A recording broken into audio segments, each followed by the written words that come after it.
Most buyers moving to Florida assume one thing about schools. You buy the home and that determines the school. Simple. But in Florida, that's not always how it works. Because here, there is not just one system. There are multiple layers, and depending on how you understand them, you may have more flexibility than you think, or you may be making decisions based on options that are not actually guaranteed. So, before we go any further, this is one of the areas where buyers either feel boxed in too early or realize they actually had more options but didn't fully understand how they worked before they made one of the biggest purchases of their life, a house. Welcome to Two Agents and Sunshine Shift. I'm Monica Ștefănescu, your host and the Tampa Bay real estate agent with LPT Realty and PhD, specializing in relocation guidance and neighborhood micro-pockets. I'm David Linton, co-host of Two Agents and Sunshine Shift. I'm a real estate agent with LPT and PhD. I am based in the Sarasota, Bradenton area, bringing the on-ground perspective on how these neighborhoods actually live day to day. Each week, we break down what moving to Florida actually feels like, beyond maps, rankings, and listing photos. Let's start with the default, zoned public schools. This is what most buyers honestly expect. Your home address determines your elementary school, your middle school, your high school. And this is what you see on Zillow and Trulia and Redfin and all those online websites. This is what also most buyers filter by first. But here is where Florida behaves differently. Zoning is not always clean or predictable.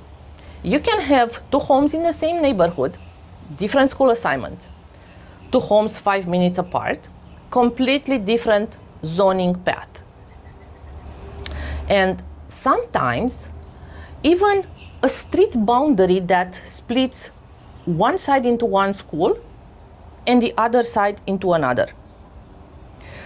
So when buyers say, I only want homes in this school zone, they're often assuming that zone represents the entire area. And it actually doesn't. It's much more fragmented than that. There is also one important thing. Zoning can change over time. So what is assigned today, it's not guaranteed forever. Let's talk about charter schools, because they are important in Florida. These are public schools, but they operate independently. So what does that actually mean in practice? Charter schools use different teaching methods, have different structures, focus on specific program or approaches, and for many buyers, they become a target. But here is the key difference. Enrollment is not automatic. You don't just buy nearby and get in. You apply. And in many cases, there is a lottery system. So you might have a buyer say, I want to be near this charter school. But what they're really doing is planning around something that is not guaranteed. And that's where things can get risky. Because if that school doesn't work out, the fallback is your zoned school. You have school choices and open enrollment. And this is where Florida becomes more flexible. School choice, open enrollment, in many areas, you can apply to schools outside your assigned zones. And this is where buyers start to feel like, oh, okay, I have options. And that's true. But here is what actually matters. It depends on available space, demand, district rules. So it's not a guaranteed system either. It's an opportunity-based system. Some buyers hear about school choices and think, I don't need to worry about zoning at all. And that is really not accurate. Because if capacity is full, you're back to your zoned option again. So, flexibility exists, but certainty does not. Then, you have private schools. This is the most independent option.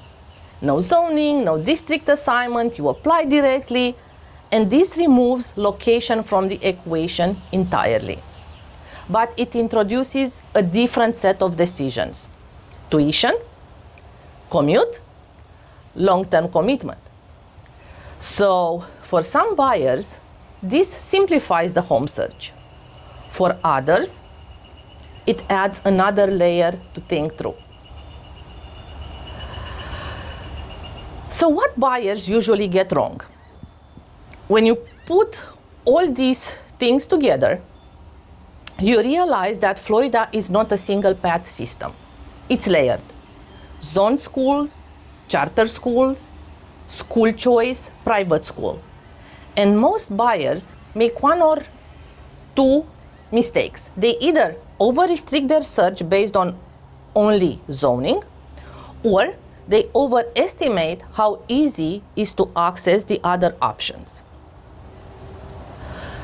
The right approach is understanding both sides, where you have flexibility and where you actually don't. So, when you're looking for a home, instead of asking, what's the best school zone, a better question is, what are my real options in this area? And how certain are they? Because in Florida, school choice is not about where you live. It's about how the system works and how it fits into your overall plan. Florida living isn't measured in distance. It's measured in daily friction. We'll see you next week.